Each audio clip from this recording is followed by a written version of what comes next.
one, fight. And that's the bottom line. And his kick is good. I need a weapon. You cannot escape. You forget 1,000 things every day.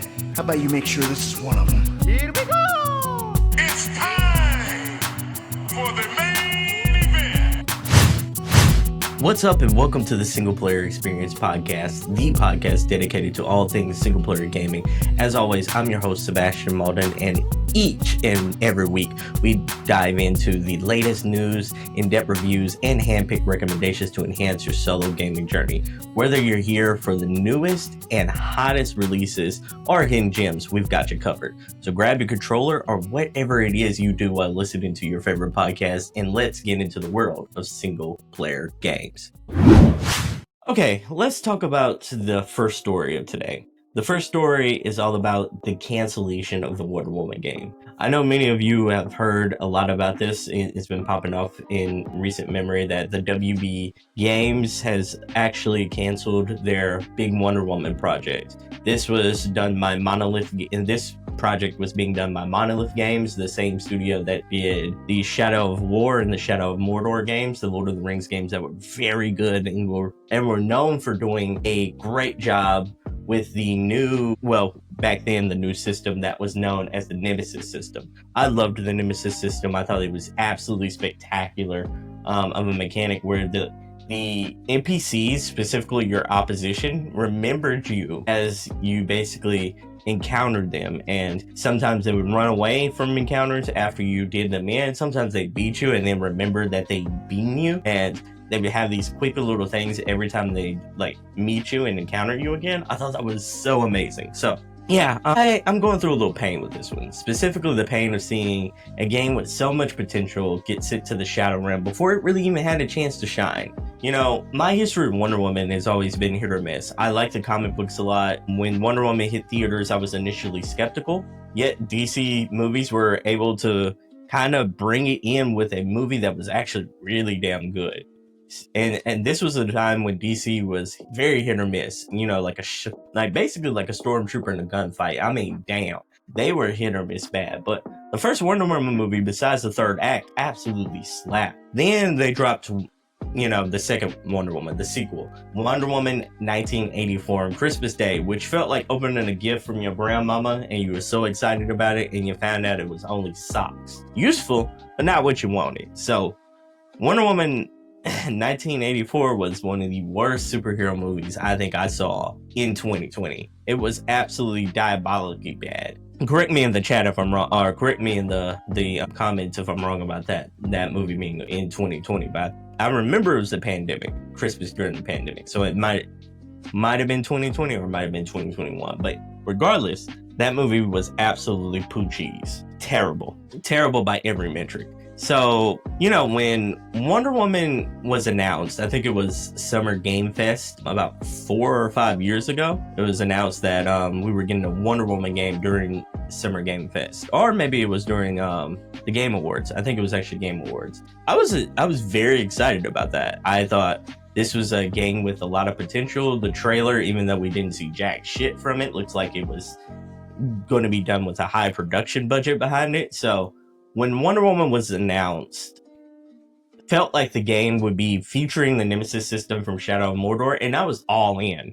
That system was absolutely fire. And can you imagine building rivalries with your enemies, taking down warlords, and climbing the ranks as the Wonder Woman? That's a dream game, right? For many of us, at least. But nah, WB Games took that dream and punted it into the sun. According to Bloomberg, WB Games canceled Wonder Woman and shut down 3 studios, including Monolith.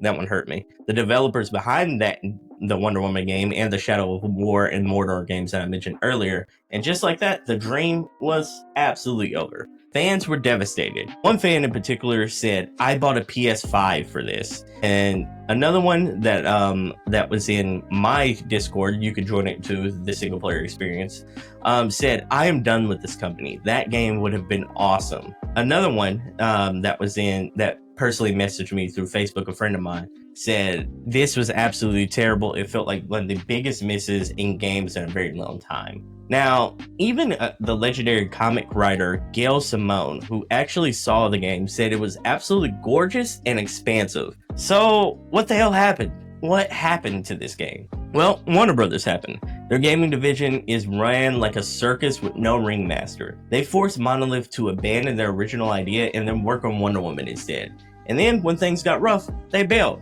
Classic WB Games, right? And look, this ain't the first time they fumbled the bag. Suicide Squad killed the Justice League. You remember that one?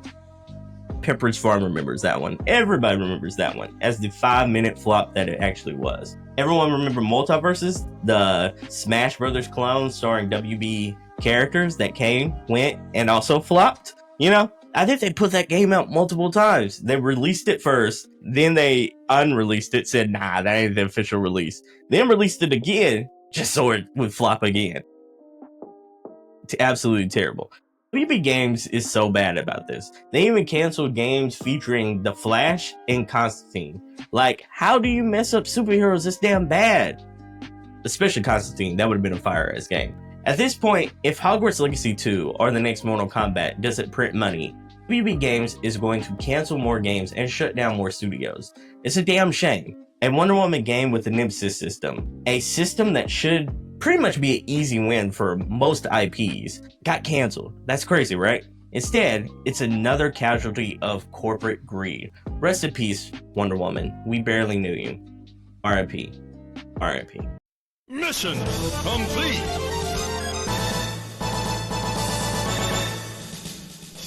All right, let's switch gears to story number 2 here. So, yeah, this isn't a sports podcast, but I need to get something off my chest. I've been playing NBA 2K since NBA 2K11, back when the game was actually really good, back before there was microtransactions, back before it basically has been turned into a casino with basketball mini games attached to it.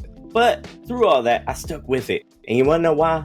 You want to know why? It's because I love the game of basketball. And as a diehard Mavericks fan, I've lived for, taking my team to the greatness that basically I got pretty much every single year when I created dynasty after dynasty after dynasty in my NBA 2K mode.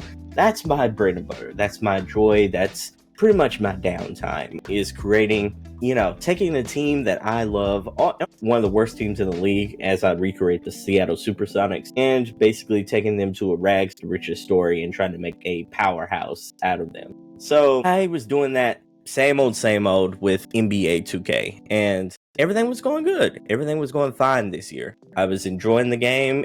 I had my gripes with it, but I was enjoying it for the most part, just like I would in every other NBA 2K game. That is until basically the basketball version of the Fire Nation invading happened this year. This year, I'm gonna be honest with you, it's been one of the roughest years of my life for my fandom as a basketball fan. And it's been a struggle, y'all. So let me start from the top and tell you why it's been a struggle for me. As I told you, I'm a Dallas Mavericks fan, and this year something happened that pretty much broke me. Luka Doncic, Luka the Don, as I like to call him, the face of the Mavericks, or former face, that is, a generational talent, the man who won first team All-NBAs, the man who got us to the NBA Finals, got traded to the Lakers this year. In the dead of night, got traded to the Los Angeles Lakers. I was hurt. I really was. I was absolutely hurt. My wife and I were watching Moana 2 at the time, just minding our own business, and boom, we get hit with the news. Luka had been traded. And it's like everything stood still. First thing first, I didn't think it was real. How could you think it was real? How could you? It didn't seem like any logic was behind the trade whatsoever. In real time, I was wondering, how could this happen? How could this happen to us? So you might be asking, what did we get in return? Anthony Davis. And basically some scraps. Max Christie and, a couple of scraps there. I just can't. I can't. It hurts me so much, even to this day. The Mavs front office pulled off the worst trade in NBA history. I'm just going to go ahead and say it. And the fans knew it. They knew it immediately. At the first home game after the trade, the crowd was booing so loud that you could hear it from outer space. Two dudes held up a sign, a Fire Nico sign, and the arena staff kicked them out. Smooth kicked them out. talk about silencing the truth, right? And you know what? The trade didn't just ruin my life in real time as a Mavs fan, it ruined my NBA 2K experience. And I know some of you out there are going to be saying, but Sebastion, calm down. Y'all got AD out of the trade. Anthony Davis. Anthony Davis is a great player. Some say he's a top 75 All-NBA player. I would have probably put Dwight in there over AD, but, that's my opinion. But AD is also an injury-prone 31-year-old player who, let's face it, has not seen great NBA success outside of being with a superstar named LeBron James. He reached the promised land in 2020 with a Los Angeles Lakers team in the bubble, and I'm not saying that's an invalid championship. I'm saying they didn't have to grind for a full season and then basically go into a playoff atmosphere and then showcase that they were the best team that season. They won the championship in the bubble, but Anthony Davis didn't have to prove that he was durable for a whole season and then durable during the playoffs to get his championship ring during that time. That's all I'm saying on that. But so I'm still disgruntled about the trade, even though AD in his first game showed that he can be a monster for 3 quarters before he got injured with an abductor strain? Abductor, I can't pronounce it. Anyways, got injured in the first 3 quarters of that game and wasn't right for a very long time. So, yeah, that sucks. And then you go back to, what does this do for me in NBA 2K? Well, my NBA 2K dynasty is officially useless now. It's out of date. It hurts for me to look at. My NBA player career, absolutely destroyed. My running mate is Luka the Don, and I'm a center in my NBA career, in my NBA career mode. So that doesn't feel great either. So that's destroyed. Every time I boot up the game, I see a Mavs team that doesn't really exist anymore. At least exist in a way that doesn't make my stomach basically drop every time I look at it. It's like trying to go back to your ex's house and pretend like everything's fine when you already have broken up months ago. So it doesn't feel right. None of it feels right. I had to install NBA 2K, y'all. I made that decision because playing the game just don't feel right anymore. It doesn't feel right and it hurts. So, I don't know when I'll play again. Maybe when the Mavs fix their mess. Maybe never. Maybe when time goes on and maybe when the playoffs happen and maybe the Mavs make a run, it'll make me feel better. Even if we win the championship this year, which feels very unlikely given that AD's hurt. I don't think it would make up for the ride that we got with Luka. The legendary Dirk send-off into passing the torch that was, Luka's first couple of seasons. And that felt magical. It felt like we were getting one transcendent player into another. And now we got Anthony Davis. Not a bad player at all. Injury prone. I have questions on whether or not he can carry a team to a championship without LeBron James. I do have that question still. So, yeah, no, this isn't the sports podcast, but I'm hurting, y'all. I'm hurting. So, let me know what you think of the trade and how I'm feeling about it and how I feel about NBA 2K. Do you think it's logical? Do you think I need to move on? How do you move on from a breakup like this? Let me know what you think in the comments below. Awesome.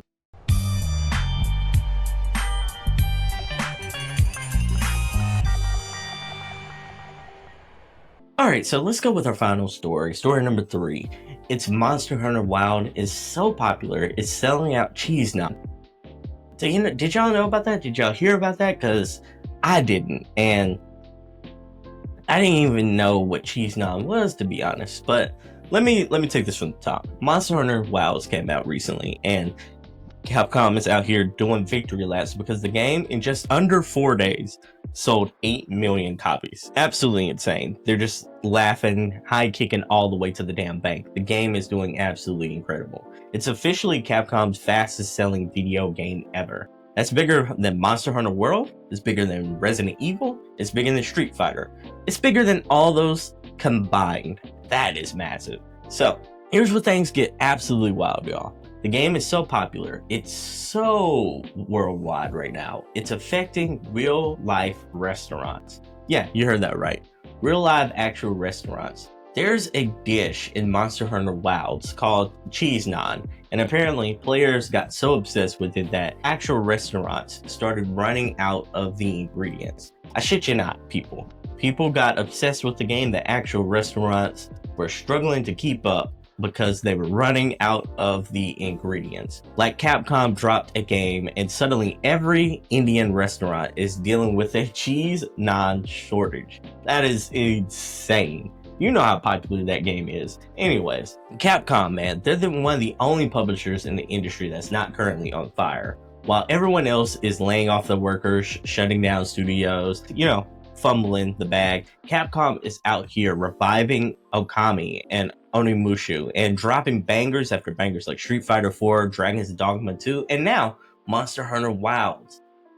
Yeah, Capcom's on a historic run right now, and they're doing it the right way. No greedy microtransactions for the most part, no live service nonsense, for the most part, and they're putting out just great games that people actually want to buy. So yeah, if you haven't played Monster Hunter Wilds, what are you doing? Looks like you're missing out on the best damn thing going. I personally played it, not for me, but just maybe you order your cheese naan in advance before it sells out, everybody. So, what do you think about all this? Are you going to try Monster Hunter Wilds? Or are you going to try cheese naan? Or are you like me? Did you have to Google it to see what the hell cheese naan was? Let me know what you think in the comments below.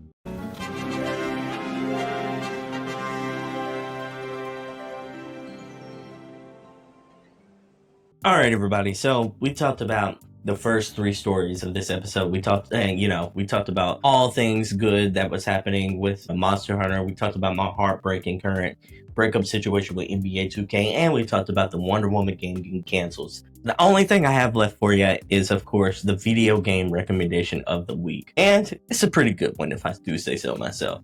We covered the news, we covered the reviews, we covered the previews, but now it's time for the fun part. Let's talk about this week's video game recommendation. If you're a fan of real-time strategy games with a survival twist, Age of Darkness is a game that I want to recommend to you today.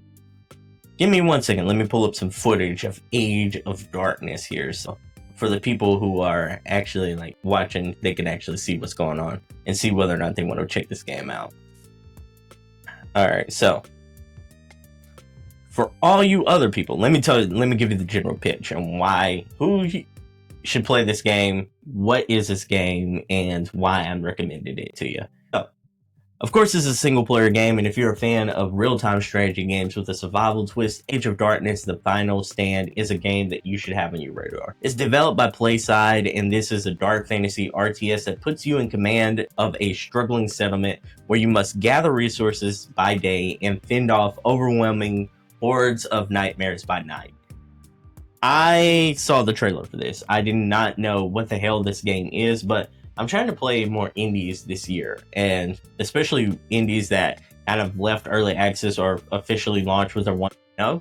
And this is one that I saw in the recently released section, and I saw it was on Steam, and I decided to check it out.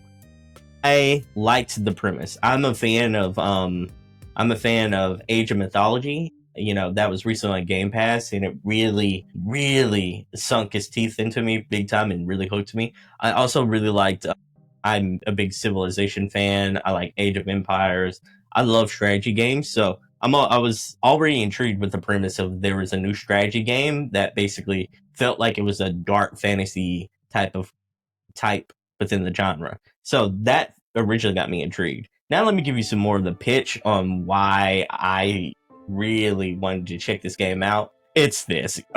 With this unique swarm tech system allowing for over 70,000 enemies on a screen at one time. Yeah, you heard me right. 1,000 enemies. And I can personally attest, there was moments in my playthrough where I could barely keep up with what was happening right now. It was absolutely insane. The game has, let me see if I can find footage of that specifically. Because I was there are moments, this is right now that I'm showing you is a part of the campaign, because I, of course, played the campaign. But you can play free mode, where you can basically make a colony of your own and try to withstand as long as you can the Horde of Darkness. But if you played Age of Mythology, you'll kind of see a lot of similarities to this game here. Anyways, I'm pointing up because I'm looking at a second screen right above my first screen. Okay. Yeah, it is 70,000 enemies on the screen at once, and depending on what you do with your soldiers, how you like situate them, and what places you tell them to guard, or like how you build your defense settlements and your resource settlements, is like how you can withstand the constant onslaught of enemies just bombarding you over and over again. I enjoyed how like much of an underdog I felt while playing this game. It felt like I was, if y'all are Lord of the Rings fans, y'all completely get this reference. It felt like I was in the Two Towers, and in the Two Towers of Lord of the Rings, it felt like I was basically being like onslaughted over and over again by orcs so much, and there was basically no hope. We were just fending them off as best as we can and trying to hold them off. And if you ever wanted that feeling of being like in the, what was the Two Towers? What was the Two Towers defense settlement that they actually had to defend? What was it? Was it Mount Doom? No, not Mount Doom. What was it? Dang, people are probably yelling at me right now. Where was it? Helm's Deep. Oh yeah. So like the Battle of Helm's Deep. Dang, it's been a while since I've seen that movie. I absolutely love the Two Towers, but it's been a while, y'all, so excuse me. Anyways, it's like the Battle for Helm's Deep, when like all the orcs are basically onslaughting them over and over again, and they know that they don't have the numbers, but they're constantly defending constantly defending over and over again. I felt so much of that in this game. Anyways, this is Darkness: The Final Stand, and I'll just give you the rest of the pitch on why I think this might be a game you want to check out. So like, it has a campaign, like I mentioned earlier, that rotates between multiple different factions, and it kind of keeps the experience fresh with distinct play styles and various mission objectives. While the game shines in its intense like battles and engaging mechanics, it does suffer from some technical issues. So I want to be upfront about that. Like, I do think the enemy variety needed some work there, and it felt like it had like an abrupt ending. But if you liked all of what I'm telling you, you like high defensive games with fast standing defense, like you like building your settlements and having to like think on the fly, do you like real-time strategy games, or you like high stakes strategy games, this is definitely a game worth checking out. So if you're a fan of games like They Are Billions, it's a phenomenal game as well. Frostpunk, I would say Age of Mythology, you should definitely check this out. Players who kind of enjoy tactical positioning and large scale battles, you should check this out. If you ever wanted to feel like you were in like one of those people in Helm's Deep and you just wanted to fight for your life and build up a fortification to just withstand all enemies, definitely check this one out. So if that sounds like you, check it out. It's on PC, it's on Steam right now. I gave it in my written review a 7 out of 10. You know, you can check that review out on the singleplayerexperience.com if you want to, but my video game recommendation of the week is officially a good one, and I cannot recommend Age of Darkness: The Final Stand enough to people who want to play games of this genre. So that's it for today's episode of the Single Player Experience. That's a wrap, folks. We've covered the tragic gaming news with the death of the Wonder Woman game, my painful breakup with NBA 2K, and the absolute madness of Monster Hunter WoW's taking over the world. I hope you discovered something new to dive into, or found a game that will keep you hooked. If you enjoyed the show, don't forget to subscribe, leave a review, and share it with your fellow gamers. Until next time, keep up playing, and remember, sometimes the most epic journeys are the ones you take by your damn self. I've been Sebastion, this has been the Single Player Experience. We out. Bye!